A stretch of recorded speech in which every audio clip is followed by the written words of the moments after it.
Mirëmbrëma të gjithëve të nderuar shikues, ky është edicioni qendror i lajmeve. Në studio jam me kolegun Harbi Alia. Mirëmbrëma Harbi, mirë se të gjeta. Mirëmbrëma Ola, mirë se erdhe. Shikues të nderuar, jam me Ola Brukon, më parë ju njohim së bashku me titujt kryesor. Departamenti Amerikan i Shtetit vëren se korrupsioni në Shqipëri është i përhapur në të gjitha degët e qeverisjes. Në raportin për vitin 2017 thuhet gjithashtu se politizimi e emërimeve në gjykatën e lartë dhe atë kushtetuese vun në rrezik pavarësinë dhe integritetin e këtyre institucioneve.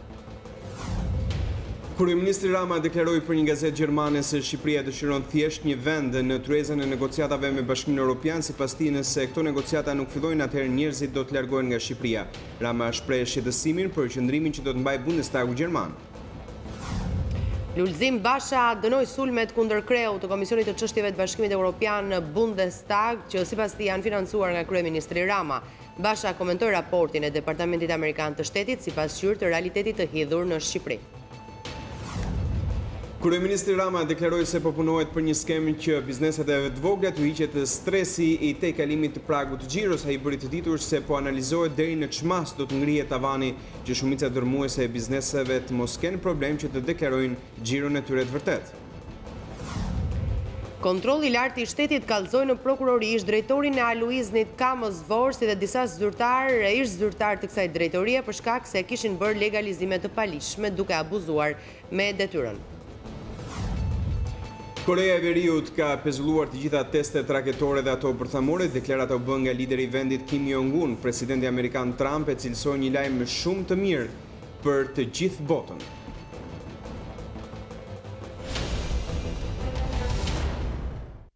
Ndo që titujt vijojmë gjërësisht me lajmet. Departamenti Amerikan i Shtetit vëren se korrupsioni në Shqipëri është i përhapur në të gjitha degët e qeverisjes. Në raportin për vitin 2017 thuhet gjithashtu se politizimi e emërimeve në gjykatën e lartë dhe atë kushtetuese vun në rrezik pavarësinë dhe integritetin e këtyre institucioneve, ndërsa Ministria e Drejtësisë nuk mori masat e duhura disiplinore ndaj gjykatësve. Departamenti Amerikan i Shtetit ka publikuar raportin e përvitshëm të drejtave të njeriut, ku thekson se gjatë vitit 2017 korrupsioni në Shqipëri ka qenë i përhapur në të gjitha degët e qeverisjes.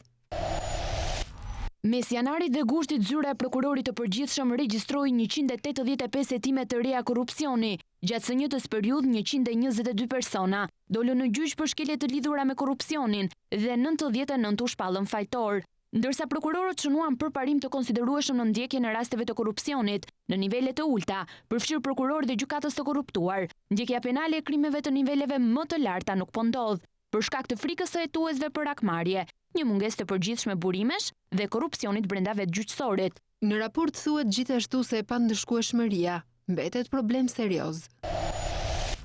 Ndjekja penale dhe veçanërisht gjetja fajtore e zyrtarëve që kanë kryer shkelje ishte sporadike. Zyrtarët, politikanët, gjykatësit dhe persona me interesa të fuqishëm biznesi ishin shpesh në gjendje të shmangnin ndjekjen penale. Problemet e ngjashme përmenden edhe për gjyqësorin. Presioni politik, friksimi, korrupsioni i përhapur dhe burimet e kufizuara disa herë nuk e lejuan gjyqësorin të funksiononte në mënyrë të pavarur dhe efektive.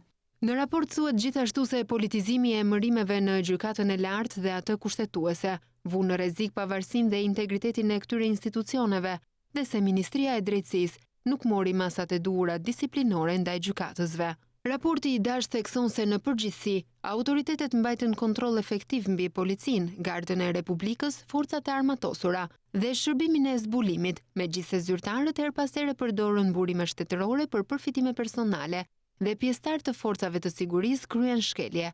Megjithëse qeveria kishte mekanizma për të hetuar dhe dënuar abuzimet dhe korrupsionin, korrupsioni i policisë vazhdoi të mbetej problem. Sa ju takon zgjedhjeve, raporti i referohet OSBE-s, ku thotë se zgjedhjet respektuan liritë themelore, por u ndikuan negativisht nga akuzat për blerje votash dhe presion ndaj votuesve. Kryeministri Rama deklaroi për gazetën gjermane Süddeutsche Zeitung se Shqipëria dëshiron thjesht një vend në tryezën e negociatave me Bashkimin Evropian. Madje sipas tij nëse këto negociata nuk fillojnë atëherë njerëzit do të largohen nga Shqipëria. Rama shpreh shqetësimin për qëndrimin që do të mbajë Bundestagu gjerman lidhur me datën e fillimit të tyre. Pak ditë përpara se të shkojë në Berlin, ku do të takohet me kancelaren gjermane Merkel, kryeministri Rama shpreh për gazetën gjermane Süddeutsche Zeitung se dëshiron një perspektivë të qartë të pranimit të Shqipërisë në BE. Kryeministri shqiptar shpreh një lloj shqetësimi për qëndrimin që do të mbajë Bundestagu gjerman lidhur me fillimin e negociatave Shqipëri-BE. Nëse do t'ishte për kancelare nuk do t'kisha asnjë dyshim. E di se në Bundestag ka deputet që duhet të binden, bazuar në fakte dhe rezultate. Gjithashtu, Rama deklaroi se Shqipëria nuk po troket në derën e Bashkimit Evropian për të bashkuar nesër, por kërkon të sigurojë vetëm një vend në tryezën e negociatave.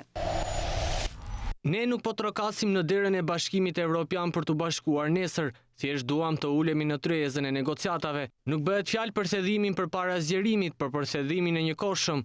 Ndërsa Bashkimi Evropian thellon bashkëpunimin e tij, Shqipëria do të thellojë reformat e saj. Rekomandimi i Komisionit nuk është një dhuratë, nuk është lëmosh, bazohet në arritjet tona. Rama gjithashtu paralajmëron se nëse negociatat me Bashkimin Evropian nuk fillojnë në qershor, kjo do të bënte që njerëzit të humbisnin shpresën dhe të largoheshin nga vendi. Në qoftë se fiton politika dritë shkurtër, njerëzit do duan të largohen. Numri aplikimeve të pajustifikuara të azilit nga njerëzit e rajonit mund të ngrihet përsëri. Në të kundërt, fillimi i negociatave është një injeksion i fortë shpresë dhe një perspektive qartë për të gjithë. Rama nuk dëshiron të caktojë afate kohore. Gjithsesi, sipas këndvështrimit të tij, negociatat duhet të kishin filluar. Sipas eksperiencës time me Europën, është më mirë mos të vendosësh data fikse. Kjo nuk do të ishte e mençur. Europianët janë të gatshëm të shkojnë në altar, por nuk kanë dëshirë që të vendosin një datë derisa të vijë dita. Lulzim Basha dënoi sulmet ndaj kreut të Komisionit të Çështjeve në Bashkimin Evropian Bundestag, që sipas tij janë financuar nga kryeministri Rama. Basha komentoi raportin e Departamentit Amerikan të Shtetit si pasqyrë të realitetit të hidhur në Shqipëri. Partia Demokratike mendon se kryeministri Edi Rama ka nisur një fushat shpifjesh për deputetin gjerman Günther Krischbaum, i cili në një intervistë për edicionin shqip të Deutsche Welle deklaroi se rekomandimi i komisionit nuk do të jetë dokumenti i vetëm që do të merret parasysh para se Bundestagu të miratojë hapjen e negociatave. Edhe pse emri i deputetit gjerman nuk është përmendur drejt për drejt nga kreu i qeverisë, kryedemokrati Lulzim Basha në një konferencë me gazetarët tha se bëhej fjalë pikërisht për Krischbaum. Në vend që të reflektoj për kritikat e drejta të Krischbaum, Edi Rama ka zgjedhur të prodhojë një fushat shpifjesh dhe lajmesh falso, fake news, kundër kryetarit Komisionit të Çështjeve të Bashkimit Evropian në Parlamentin Federal Gjerman Bundestag. Gjëja më e ndyrë e kësaj fushate, e cila po zhvillohet prej 3 ditësh në media, është ajo financohet nga parat e krimit, të drogës dhe të korrupsionit qeveritar që lidhen drejt për drejt me Edi Ramën, Sajmir Tahirin dhe Erion Veliajn. Ky aksion i ulët propagandistik dëmton interesat e shqiptarëve, dëmton interesat e Shqipërisë, dëmton perspektivën e saj. Pas këtyre deklaratave të Bashës ka reaguar kryeministri Rama, i cili në Facebook i ka konsideruar ato si shpifje. Rama thot se deputeti gjerman nuk është miku i tij, por gëzon respekt për ndihmën që i dha Shqipërisë në reformën në drejtësi. Günther Krischbaum nuk është miku im dhe as nuk hyn ndër dashamirësit e Partisë Socialiste dhe të qeverison. Unë nuk jam as pak dakord me opinionin e tij për punën e qeverisime dhe këtë ai e di shumë mirë, sepse e ka dëgjuar nga unë, sy më sy dhe jo mbrapa krave. Por zotëria në fjalë ka të gjithë respektin tim për ndihmën që dha kur zotrote bllokoi reformën në drejtësi dhe kurrën e kurrës, jo ai, po asnjë i huaj interesuar për Shqipërinë nuk ka qenë e s'mund të jetë shënjestra e ndonjë sulmi të orkestruar prej meje apo prej Partisë Socialiste. Kurrë. Opozita ka reaguar edhe për raportin e fundit të Departamentit Amerikan të Shtetit për korrupsionin e zgjeruar në çdo nivel të qeverisjes në Shqipëri. Sipas Bashës, kjo tregon për realitetin e trisht të vendit të udhëhequr nga Rama, ndërsa kryetari i grupit parlamentar të LSI, Petrit Vasili, e ka quajtur simbolikisht si raketa amerikane kundër diktaturës qeverisëse. Për fat keq është një pasqyrë e vërtet e realitetit trisht të Shqipërisë, këtë herë nga qeveria amerikane, shqetësimet kryesore për mblidhen në 4 apo 5 konsiderata, zgjedhjet vlera, qeverisje e korruptuar në çdo deg të saj, drejtësi e kapur, media të kapura. 4 shtyllat e këtij raporti, pse jo simbolikisht do t'i quaja 4 raketat amerikane kundër këtij bunkeri qeverisës të krijuar në Shqipëri, bunker të tipik të diktaturave kur u vjen fundi.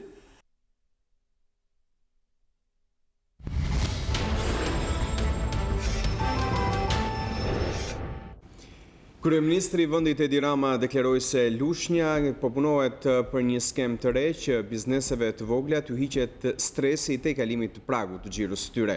Ai bëri të ditur se do të analizohet deri në çmas do të ngrihet tavani që shumica dërmuese e bizneseve të mos kenë problem të deklarojnë xhiron e vërtet dhe që bizneset e vogla të mos përdoren nga të mëdhenjt. Kush mendon që janë rritur taksat të ngrej dorën? Kush nga ju hyn te ata që mendojnë që këtu kjo qeveri është taksa?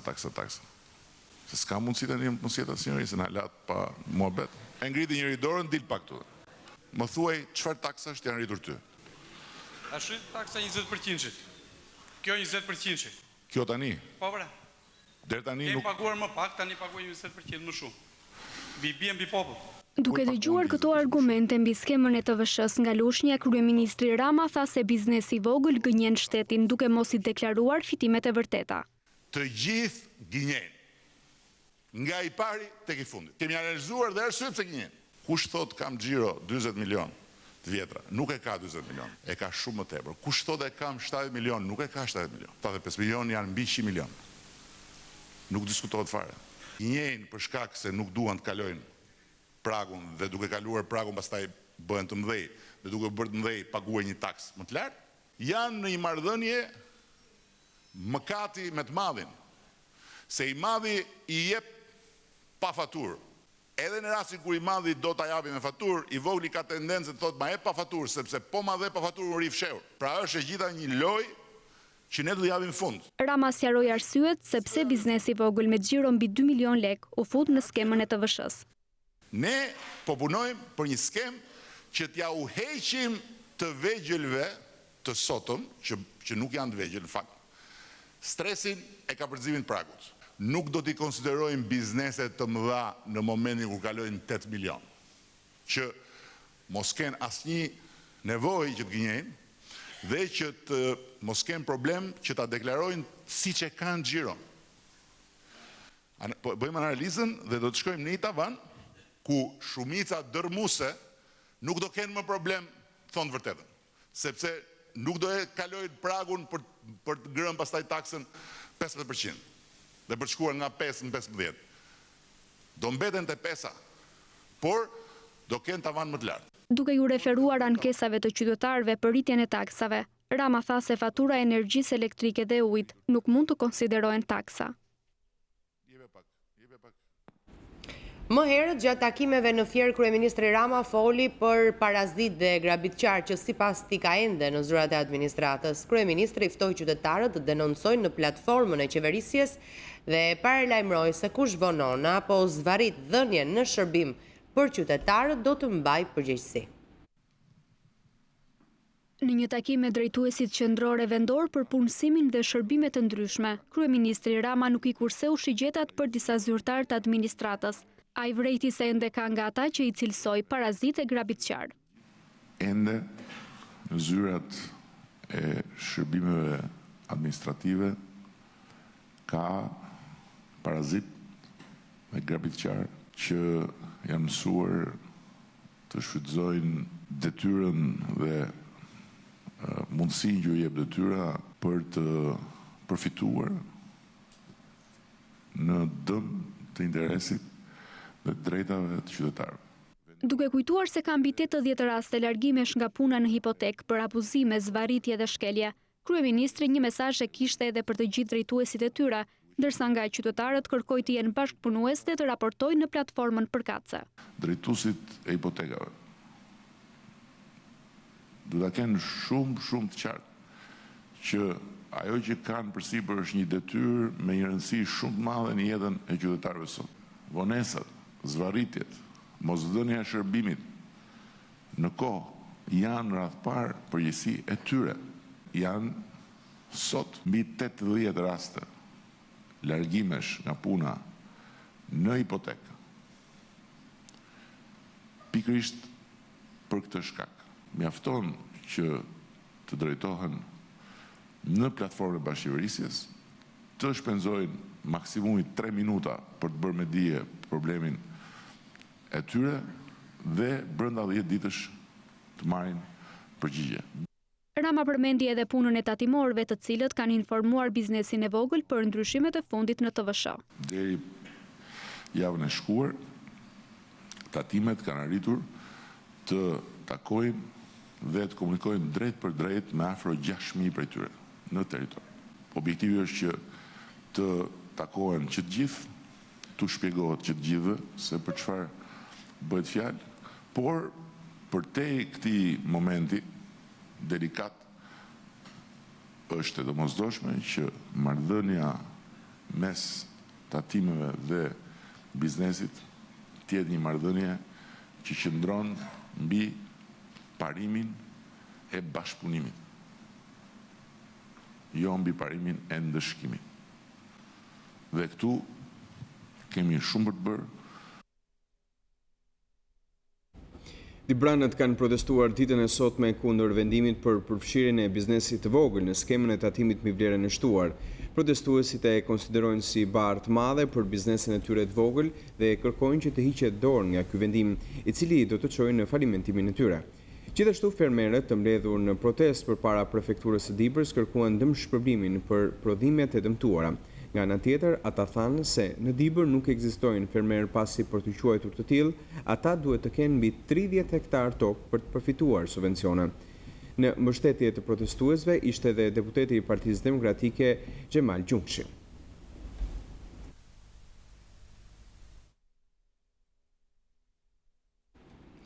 Banka Europiane për Indërtim dhe Zhvillim njoftoi zyrtarisht plotësimin e të gjitha kushteve nga pala shqiptare për bërjen efektive të marrëveshjes së kredisë 218 milionë euro lidhur me kesh, e cila u nënshkrua më 30 qershor 2016 me synim ristrukturimin e borxheve të vjetra. Banka Europiane për Indërtim dhe Zhvillim duket se është bindur plotësisht për të lëvruar kredim për korporatën elektroenergjitike shqiptare. Bëhet fjalë për një shumë që arrin në 218 milionë euro, me synim ristrukturimin e borxheve. Kjo kredi u nënshkrua më 30 qershor 2016, por vetëm tani në 2018 është dispurzuar kjo vlerë. Plotësimi i kushteve përfshinte kryerjen e reformave të thella ligjore dhe rregullatore në sektorin e energjisë elektrike, në funksion të ristrukturimit të kompanive, kesh OST, OSHE, si dhe liberalizimit të tregut dhe krijimit të bursës shqiptare të energjisë. Në faqen e tij në Facebook, Ministri i Energjisë Damian Gjiknuri, i cili e njoftoi këtë lajm, i konsideroi si të vështira negociatat me Bankën Europiane për Indërtim dhe Zhvillim. Marrëveshja për shlyerjen e plotë të gjitha detyrimeve të prapambetura ndërmjet kompanive të sektorit arrihet për herë të parë, duke bërë të mundur kështu zgjidhjen e një problematike të krijuar dhe trashëguar nga kriza që posoi sektori energjetik në vitet 2010-2013.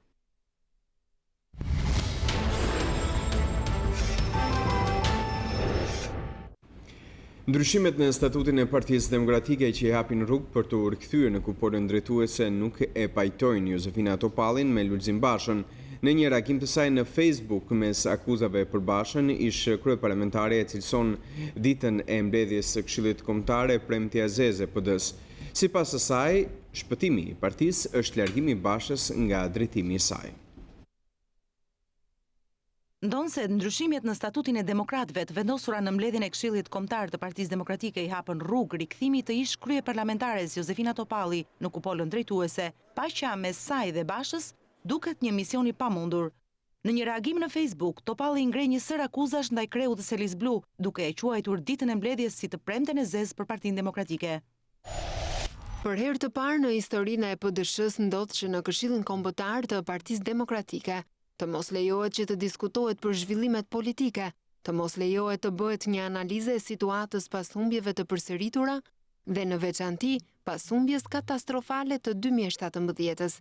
Asnjë demokrat nuk mund ta imagjinonte se përveç kësaj do të votojë që të mos flitej për politikë, të mos diskutojë për situatën ku është katandisur Partia Demokratike, as për përgjegjësitë të drejtuesve, as për emergjencën e nevojës të ringritjes së PD-s, as për qeverinë më të keqe të këtyre 30 viteve, e natyrisht as për dëshpërimin ekonomik të familjeve shqiptare. E ndërsa numëron edhe shumë arsye të tjera të mos funksionimit të partisë, të cilat nuk u morën parasysh në mbledhjen e së premtes të Këshillit Kombëtar për ish numrin 2 të Partisë Demokratike, zgjedhja e vetme është largimi i Bashës nga drejtimi i kësaj partie. Për karrigën e vet ai e ktheu Partinë Demokratike si një karrige me rrota, që herë shtyn me Ramën, herë me LSI-n, por kur me demokratët. Jozefina nuk pajtohet kur që për demokratët të vendose Rama me të tjerë. Jozefina nuk pajtohet kur me frymën e përçarjes së PD-s dhe të gjuetisë së shtrigave të përdorur në vitet e fundit. Nuk pajtohem kur me rrëshqitjen drejt një mentaliteti komunist që po i bën lulëzim Basha forcës që rrëzoi komunizmin. Jozefina nuk pajtohet kur me Lulzim Bashën, që ditën flet për oligark, e ndërkohë ndan interesa të mëdha me ta. Është më mirë që Luli të dorëhiqet, e të jap mundësi Partisë Demokratike të ngrihet për t'i dalë zot të vendit. Topalli përsërit edhe një herë mesazhin për demokratët se PD duhet të ribëhet duke bashkuar çdo kontribut e vlerë të saj dhe të faktoj se është një parti e besueshme kryesisht për të rinjt që duhet i bashkohen asaj. Antarja e Këshillit Kombëtar në Partinë Demokratike Ditë Harxhi e cilëson mbledhjen e të premtes një farsë, sipas saj mungoi debati dhe mendimi i lirë, duke e kthyer Këshillin në një plenium të Partisë së Punës.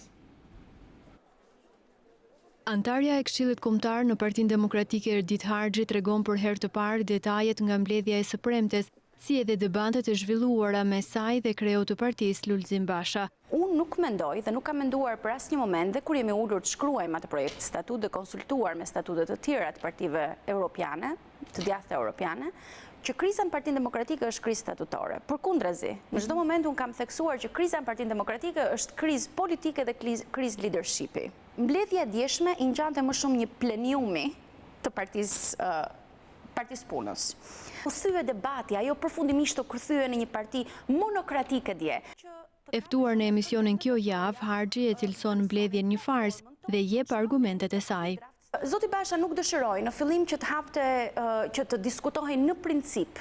Në parim diskutohet, një ligj diskutohet në parim në parlament, më pas kalohet nën për nën. Ai dëshiroi që të kalonim nën për nën. Zoti Basha e hodhi në votim, u votua me 15 vota gjithsej, duke pasur parasysh që unë në atë sallë kam shumë kolegë, kam shumë miq të cilët i di shumë mirë që do të kishin votuar pro një platforme ndryshe, ende ndoshta nuk kanë kuptuar që ka ardhur momenti që ata ndryshimi duhet vi nga brenda, nuk mund të pritet ndryshimi nga jashtë. Harxhi sqaron se votimi për statutin e partisë mund të kishte shkuar edhe ndryshe, përkundër 15 votave të marra. Ditë Harxhi tregohet e vendosur se do të vijojë të qëndrojë njësoj aktive në Partinë Demokratike dhe ka një mesazh për të gjithë demokratët. Nuk mendoj që Partia Demokratike mund të ribëhet, mund të bashkohet nëse ka formacione të tjera që të dalin jashtë saj. Mendoj që gjithçka bëhet brenda. Lulzim Basha apo kushdo që tjetë, mendoj që janë politikan kalimtar, të cilët në fund fare koha dhe sistemi vetë, ky sistem ka që korruptuar do t'i shkartisi në një moment, dhe momenti do t'jetë shumë i shpejt, ashtu se çdo shkartisi qeverinë aktuale lidhur me oligarkin, krejtësisht me oligarkin dhe korrupsionin aktual, do të shkartisi edhe ata politikanë të cilët nuk u bën kur lider.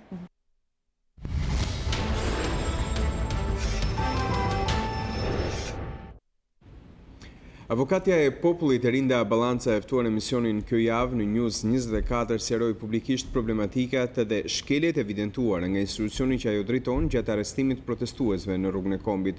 Ajo shpreh se ndihet e zhgënjur nga vendimi i gjykatës së apelit në Shkodër, pasi sipas saj të gjithë protestuesit duhet të ishin liruar. Avokatja e popullit Erinda Ballanca thot se ndjehet e zhgënjur me vendimin e gjykatës së apelit në Shkodër, e cila vendosi të mbajë në burg 4 prej qytetarëve kuksian të arrestuar pas protestës në rrugën e Kombit. E ftuar në emisionin Kjo Javë me gazetaren Nisida Tufa, Ballanca tha se askush prej tyre nuk duhej të mbetej në burg. Ndjehem keq sepse në gjykimin ton dhe në përputhje me gjitha standardet, ata qytetarë duhet ishin të lirë. Jo për faktin se kanë kryer apo jo veprën penale. Pra ne nuk hyjmë fare nëse kanë kryer apo jo veprën penale apo se do të ishte apo jo i drejtë arresti, po për një fakt të thjeshtë që prokuroria ka dështuar të çojë urdhrat e ndalimit për të vlerësuar në gjykatë brenda fatit 40 tetor. Është shumë e rëndë që gjykatat mos e kuptojë që ora në të cilin personi privohet nga liria është ora prej të cilës fillojnë gjitha fatet. E propozuar nga opozita për të drejtuar institucionin e avokatit të popullit, Balanca tha se ndihet e paragjykuar nga majoranca aktuale, por shtoi se është gjithnjë e paanshme në punën e saj. Sigurisht edhe kjo majorancë në mënyrë të qartë është paragjykuese dhe kjo nuk ka asnjë problem. Më takon mua që të ndryshoj këtë opinion. Është një shqetësim që është shumë kollaj që njerëzit të vendosen në llogore dhe të mos i njohin tjetrit asnjë gjë e cila bëhet mirë. Pra pavarësisht faktit se unë jam një person i cili jam vendosur nga opozita, unë kërkoj dhe dëshiroj dhe them që kjo duhet të jetë standardi që secili prej personave ta shikoj punën time si punën time individuale dhe kjo është një luftë për institucionin dhe jo për Erinda Ballancën. Erinda Ballanca komentoi edhe vendimin e dhënë nga gjykata e Strasburgut në favor të çështjes që ajo përfaqësonte, vendim të cilin e veçon si moment të lumtur, por edhe të vështirë të punës së saj. Nuk është një fakt i paditur që unë kam pasur një çështje në të cilën jam përfshirë dhe personalisht kundër qeverisë Republikës së Shqipërisë për një shpronësim i cili është një shpronësim që u konsiderua edhe nga Gjykata Evropiane e Drejtave të Njeriut si një shpronësim i palishëm. Unë sigurisht u ndjeva mirë ditën kur mora vendimin e gjyqit, por unë ndjeva dhe shumë keq, sepse për shkak të faktit se unë isha pjesë e atij gjyqi, unë nuk mund ta bëja këtë kaos të gjithë qytetarëve. Unë ndjeva e pafuqishme për shkak të faktit pikërisht asaj që thonë që unë duhet të tregoj jashtë çdo paragjykimi që jam e paanshme dhe që nuk ishte për çështjen time personale, por për çështjen e qytetarëve, mundesh që të mos e bëja atë çështje kaos të drejtave të njeriut, për shkak se të gjithë do të mendonin se unë atë po e bëja për shkak të një agjende personale. Familjarët e Vasil Laçit, një prej protestuesve kuksian që mbetin në burge dhe pas apelimit, nuk pajtohen me vendimin e gjykatës në Shkodër. News24 ishte në banesën e familjes Laçi ku bisedoi me nënën dhe vëllain e Vasilit, të cilët kërkuan lirimin e tij, pasi sipas tyre protesta ishte për një të drejtë qytetare. Familjarët e Vasil Laçit, një nga 4 protestuesit e rrugës së Kombit që mbeti në burg nga gjykata e apelit të Shkodrës, nuk pajtohen me vendimin. Fëmijët, bashkëshortja dhe familja prisnin që ai të lirohej, por mbetën të zhgënjur. Nëna dhe vëllai Vasilit kërkojnë lirinë dhe cilësojnë të padrejtë gjithçka ndodhi. Unë nuk e quaj gjykimin shumë të pasur, shumë të rregullt. Ka si një gjykim shumë qasharak. Si gjithë 11 tjerë, 23 persona që kanë qenë, domethënë si pari dhe i fundit do të ishin liruar të gjithë. I bëj thirrje qeverisë që të bëjë lirimin e vëllezërve tonë një orë më shpejt. Momenti si u mor vesh kjo fjalë, për ne akon si më thonë sa një bombë na shlun më trup tonë. Se ki nuk akon veç Vasili në atë protestën, ose ai kiti si janë nale kiti, se janë 4 vetë. Janë konë shumë. Shtaj, si kur e bo për Vasili në akon e në përkirtë, pse do më liru, pse këtë më nalë? Vëllai Vasilit pranon se edhe ai vetë ishte pjesë e protestës kundër tarifës në rrugën e Kombit. Urim Laçi thot se kuksianët u ngritën për një qëllim, për të kërkuar të drejtën e tyre pasi në kushtet ekonomike ishte pamundur pagesa e tarifës. Të gjithë kemi qenë protest. Nga fillimi, do më thonë, unë kam qenë një porë në protest, nuk e mohoj. Nuk kena marrë me çështje politike na ku kemi dalë në protestë, atë nuk më ka marrë kush që dilë që jam politikan, a ke mundësi dhe, kam dalë për drejtat mia, kam dalë. S'kemi pa mundësi që të paguajmë ato taksa, na, se me një ndihmë ekonomike 20.000 lekë vjetra, ku mund të tregojmë këtyn e fëmijëve? Pa punë po, pa të ardhna po. Familjarët thonë se nata kur policia ndërhyri në banesën e familjes Laçi për të arrestuar Vasilin ishte tmerrshme. A kanë ora 3 sa natës. Kanë ardhur, janë derë ka kur t'i jonë, kur t'i këtoj, e në kur të Vasilit, për borash, është përnda. Kanë ardhur këtu, djali akon një smut, krejt akon t'i dhe aspirina në kreje, e kanë ka vish kërën pona për kur të kaluë, lidh durët mas, e vundorën mas krevi, të shu zhajt, të shtu në maqinë. Kanë arë me maska, arë në dorë, kanë marrë Vasilin, e kanë shtu në maqinë. Nexhmie Laçi kërkon lirimin e të birit, pasi kushtet e vështira ekonomike ja vështirësojnë për kujdesjen për 2 fëmijët e Vasilit, të cilët kërkojnë pa pushim të atin.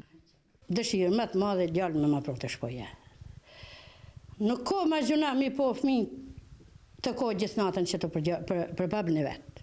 Unë me një pension, atë moj fëmijët e këti, atë moj trupin tem, me i lasha me njëse, atë moj fëmijët e Vasilit. Me e prunë sa ma shpet të shpoja për tullë të vetë. Gjykata e Apelit të Shkodrës la në burg 4 persona, të cilët ju bashkuan protestës në 31 mars, e cila u shndrua në një tubim të dhunshëm dhe pasojat në rrugën e Kombit janë ende të dukshme. Emergjenca civile, zjarfikset si dhe ushtria morën pjesë në një stërvitje rajonale ku testoheshin lëvizjet e tyre në rast të një institucioni kur shpërthen nga lëndë kimike, bakteriologjike apo nukleare. Stërvitja u krye në kuadër të projektit 44 të Bashkimit Evropian dhe u monitorua nga afër nga përfaqësues të konsorciumit të Brukselit dhe përfaqësues nga shtetet të ndryshme të Europës.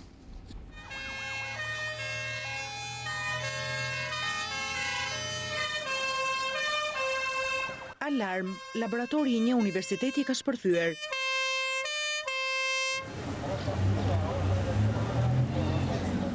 Me këtë skenar, filloi stërvitja e emergjencave civile në kuadër të projektit 44 të Bashkimit Evropian. Stërvitja u monitorua nga përfaqësues të konsorciumit të Brukselit dhe përfaqësues nga shtetet të ndryshme të Europës. Në stërvitje morën pjesë edhe disa shtete nga Ballkani si Serbia, Bosnia-Hercegovina, Mali, Zi e Maqedonia.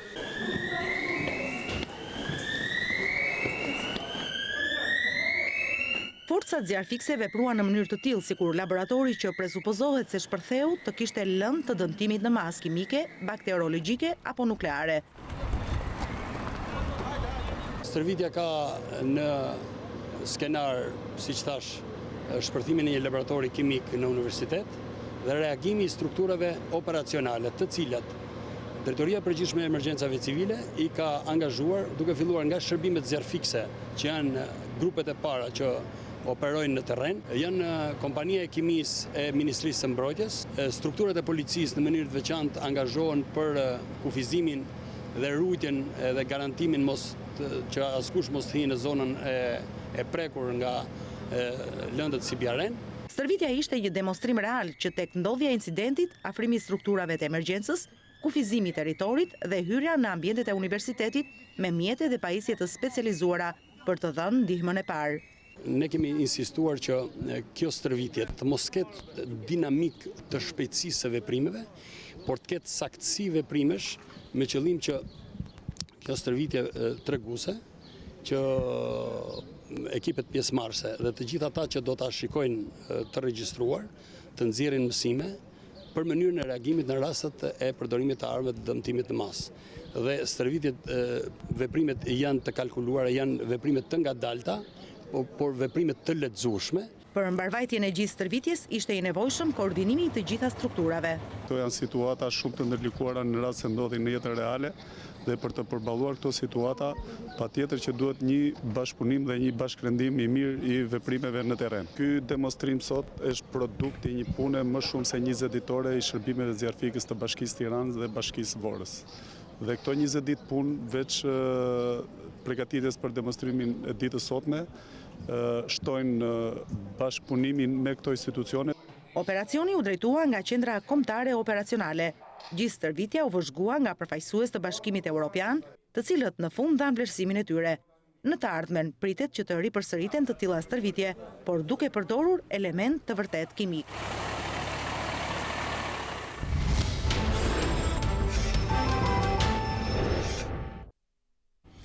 Emisioni Shqiptarët për Shqiptarët solli mbrëm histori dramatike nga kraba ku shumë prindër nuk sigurojnë dot bukën e gojës për fëmijët e tyre.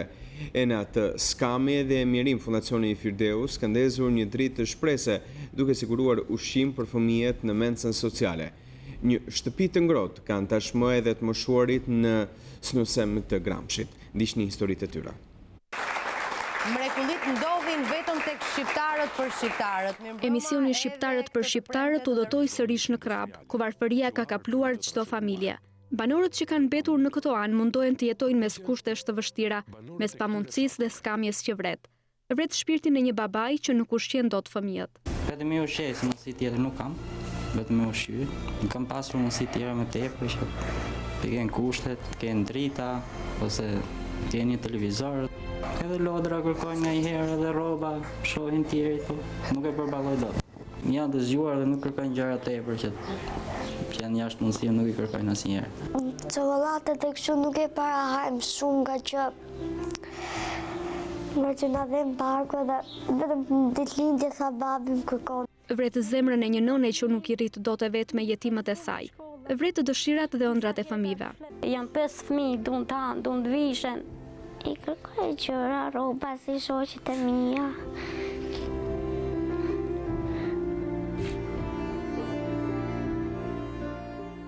Shumë momente vështira sa qajnë fëmijë të ma dupu.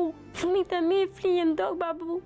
Go me shpikën e zezë, jo lutem më ndihmoni, jo lutem. Tjetër për këto fëmijët e mi. Realiteti i fëmijëve në krah është i hidhur, disa shkojnë në shkollë edhe të uritur. Fondacioni Firdeus tashmë ka siguruar ushqim në mencën sociale, ndërsa mbas dite një mësuese i ndihmon nxënësit të bëjnë detyrat e shtëpisë. Ato nuk kishin mundësi nga uria ose nga mos kushtet edhe të mësonin. Ne prandaj kemi vendosur një kujdestare, e cila për mësimet që ato i bëjnë, ato kujdesen dhe ja shikojnë, ato i bëjnë që aty dhe kur shkojnë në shtëpi edhe prindrit janë rahat, se ushqimi është kryer edhe mësimet janë bërë dhe prindrit kanë gjetë një privilegj saktuar.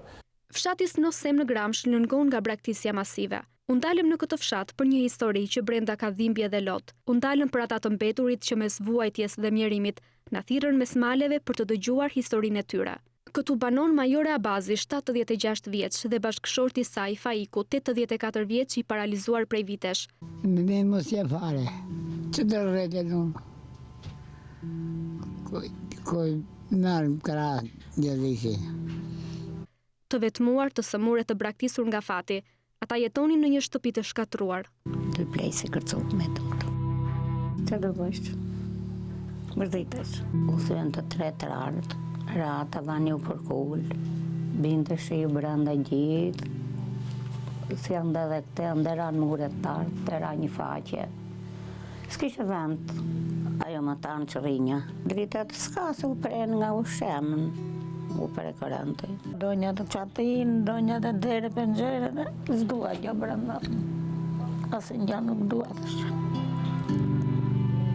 Puna për rregullimin e banesës nisi. Tashmë shtëpia e tyre është transformuar në një banesë të këndshme me 2 ore dritare, nga ku dielli ndriçon e ngrodi si jetët e tyre. Ne jemi shumë gëzuar e këtu. Tëra i kemi të mirat në këtë dhomë. Falenderoj shqiptarët, për shqiptarët që ma bën këtë shtëpi kështu të mira. Në shtëpi të reja do pimi kafe në të dy sotu? Pim kafe. Po në ndritë syri këtu, se qem në arsirë. Besoj që kemi bërë një kryevepër dhe duhet ndjehemi krenar ne dhe gjithë shqiptarët që kontribojnë për këto gjëra kaq të mëdha. Emisioni u ndal edhe në Grabian të Lushnjës tek Hanife Hasa. Gruaja është e sëmur, por plagët e zemrës i ka shumë më të mëdha. Vite më parë ka humbur djalin. Më vonë, burri, vëllai dhe nipi humbën jetën duke punuar në pusin e shtëpisë. 5 veta. 2 herë u hodha unë brenda dhe më kapën. S'më lanë kisha iku dhe më kisha shpëndu shifja gjeme. 58 vjeçarja ka probleme të mëdha shëndetësore në këmbën e majt, por edhe bashkëshortin e dytë ka të paralizuar dhe ka nevojë për të. Dhimbje më se pyet. Më radha 673 operimit. Vetëm pas që kjo, unë do të jemi vdekur. Shqiptarët për shqiptarët vijon misionin që ka nisur. Vërtet jemi ende në gjysmën e rrugëtimit ton, por kemi shumë ende për të bërë. Në News24 do gjendet të gjithmonë një mundësi për të lehtësuar jetën e shqiptarëve në nevojë. Vjedhja e transformatorëve është kthyer në shqetësim për banorët e zonave rurale në Puk dhe Fusharës. Vetëm një ditë pasi OSHE e instaloi transformatorin e vjedhur të fshatit Flet, është grabitur transformatori fshatit Rap. Ky është transformatori 4 që vidhet vetëm gjatë një muaji.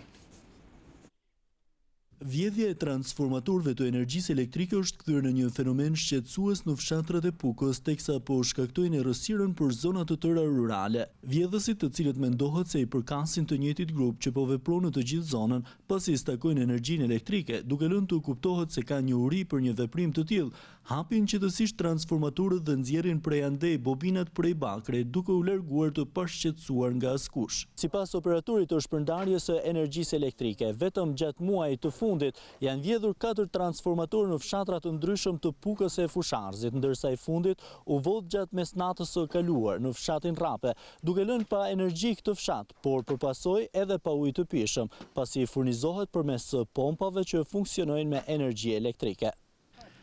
Vetëm një ditë më parë, OSHE ka bërë të mundur instalimin e një tjetër transformatori, i cili u vodh në fshatin Flet, ku për shkak të terrenit të vështirë rrezikuan dhe vetë elektricistët e angazhuar në këtë proces. Operatori i shpërndarjes së energjisë elektrike bën të ditur se për çdo rast janë bërë kallëzime në polici. Kjo e fundit ka bërë kthyrje të vendit të ngjarjes, por ende nuk ka rezultate konkrete. Deri tani është bërë i mundur zëvendësimi i transformatorëve, po në vijim duket se një gjë e tillë do të jetë e pamundur, bën të ditur OSHE. Pas deklaratave të kreut të grupit Partisë Socialiste Tauland Balla për ndotjen masive në uzinat e Kromit dhe rafinerisë naftës në Elbasan, prokuroria ka nisur procedimin penal për këtë kompani. Një grup i përbërë nga oficer policie dhe oficer të policisë gjyqësore kanë kryer veprimet paraprake të këqyrjes së derdhjeve dhe mbetjeve në lumin Shkumbin nga rafineria e naftës, duke referuar edhe materialet në prokurori. Gjithashtu po vazhdojnë veprimet verifikuese për ndotjen e ujrave dhe të ajrit për 3 subjektet të tjera cilat ushtrojnë aktivitete në zonën e metalurgjisë në Elbasan. Pas inspektori rafinerinë e naftës, Balla apeloi të merren masa për kompanitë që ndotin mjedisin madje edhe ndaj inspektoriatit të mjedisit që nuk bën detyrën e tij.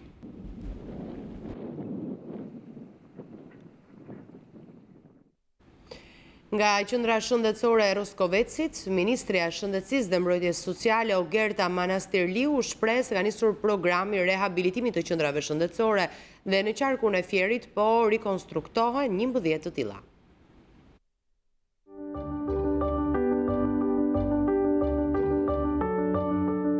Ka nisur programi i rehabilitimit të 300 qendrave shëndetësore. Kështu u shpreh nga Roskoveci, Ministre e Shëndetësisë dhe Mbrojtjes Sociale, Ogerta Manastirliu, e cila inspektoi punimet në qendrën shëndetësore të Roskovecit. Kjo qendër po rikonstruktohet tërësisht për të funksionuar 24 orë në ditë. Manastirliu u shpreh se shumë shpejt qendra shëndetësore e Roskovecit do të zhndërrohet në qendër model të shërbimit. Qeveria shqiptare është e angazhuar dhe tashmë ka shpallur programin e saj për forcimin e kujdesit parësor, rehabilitimin e 300 qendrave shëndetësore në 4 vite. Dua që me të vërtet falenderoj nga zemra gjithë ekipin e mjekëve dhe infermierëve që punojnë jo vetëm në qendrën shëndetësore këtu në Roskovec, por edhe në qendrat e njësisë administrative të Hurjanit dhe Strumës. Veç ndryshimit rrënjësor të infrastrukturës, mjekët janë trajnuar dhe pajisur me çantën e mjekut, e cila përmban të gjithë elementet e duhur për të garantuar ofrimin e urgjencës kudo ku është nevoja. Një shërbim në kushte shumë më të mira infrastrukturore për punojësit e shëndetësisë, po me gjitha një shërbim me cilësi dhe me standarde për pacientët dhe qytetarët. Sipas Ministres Manastirliu, kjo nuk është e vetmja qendër që po rikonstruktohet në qarkun e Fierit, por janë 11 të tilla në Fier, Lushnjë dhe Mallakastër.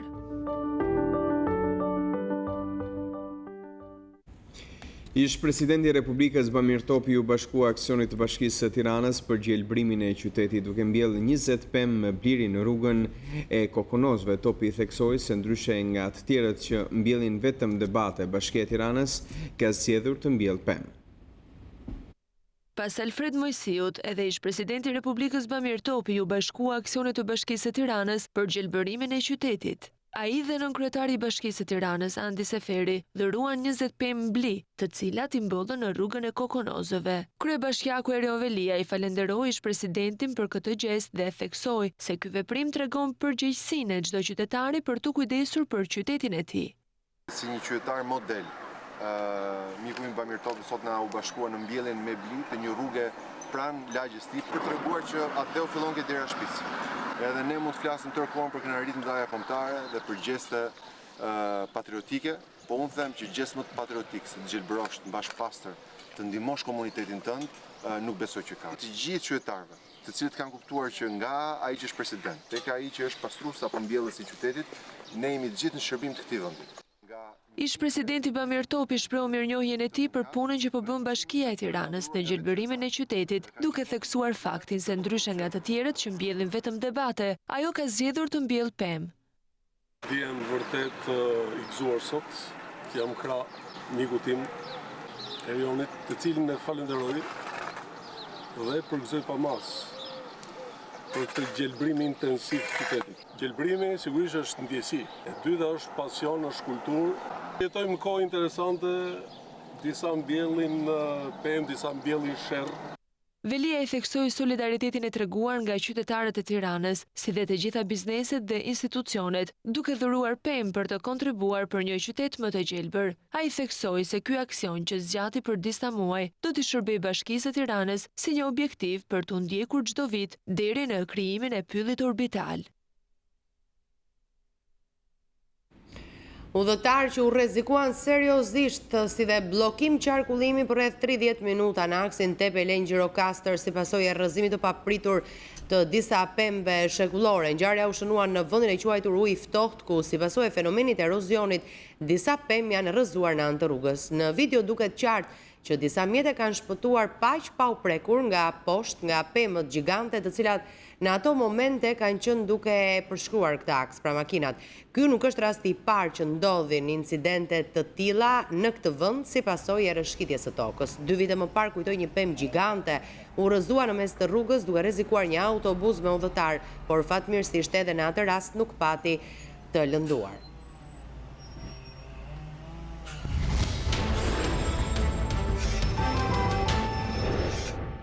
Vllaznia rikthen sërish frikën se sezonin e ardhshëm mund të luajë në kategorinë e parë. Skuadra shkodrane u mund 2-0 në shtëpi nga luftëtari që me këtë sukses ngjitet në vendin e tretë. Një fitore të rëndësishme për shpëtimin siguroi Kamza që kaloi 2-1 lushjen. Vllaznia merr një tjetër goditje të rëndë në shtëpinë e saj dhe rikthehet të shoh fantazmat e një dështimi të madh. Skuadra shkodrane u dorëzua në Loro Boriçi ku luftëtari fitoi 2-0 duke parakaluar Partizanin në vendin e tretë të renditjes. Gjithçka u vendos në pjesën e dytë. Kristal Abazaj tregoi edhe një herë se gjithë talentin e tij, pas firmës që sezonin e ardhshëm do ta shohë me Anderletin. Sulmuesi ndali topin në rrjet në minutën e 52 duke kaluar miq në epërsi. E pafuqishme për të reaguar fort skuadra e Nes Gjokës që u dorëzua përfundimisht në minutën e 85. Ylli tjetër i luftëtarit, Devi Bregu, dyfishoi shifra duke vullosur fitoren e luftëtarit që afrohet me Europën sezonin e ardhshëm. Një fitore të rëndësishme që largon përkohësisht nga zona e ftohtë e renditjes, siguroi Kamza. Skuadra drejtuar nga Juliana Mata e mundi 2-1 lushjen që pret vetëm të luajë sezonin e ardhshëm në kategorinë e parë. Protagonisti ishin 2 kapitenët e ekipeve, Plaku dhe Sefa, që shënuan emrin e tyre në të 3 golat e sfidës, që erdhën vetëm në pjesën e dytë. Plaku kaloi vendasit në epërsi në minutën e 47, ndërsa në të 75-ën, Sefa ktheu ekuilibrat në rezultat. Shpresat e lushnjës për të marrë qoftë dhe një pikë morali, u shuan 5 minuta nga fundi kur Plaku me golin e dytë personal, i dha Kamzës një fitore që largon nga fundi renditjes. Zonja dhe zotërin, kemi mbritur në fund të këtij edicioni informativ lajmesh. Po përpara se të ndahemi, ju ftojmë të klikoni në balkanweb.com, aty njeni me këto dhe shumë informacione të tjera nga vendi, rajoni dhe bota. Mund të shfletoni online gazetën shqiptare, të dëgjoni radion shqiptare dhe të ndiqni të gjithë programacionin e televizionit ton. Mjafton të klikoni mbi live streaming që gjeni në balkanweb.com. Në orën 20 do të jeni në shoqërinë e koleges Dorada Mio, vjen për ju Klinika 24. Mirupafshim. Mirupafshim.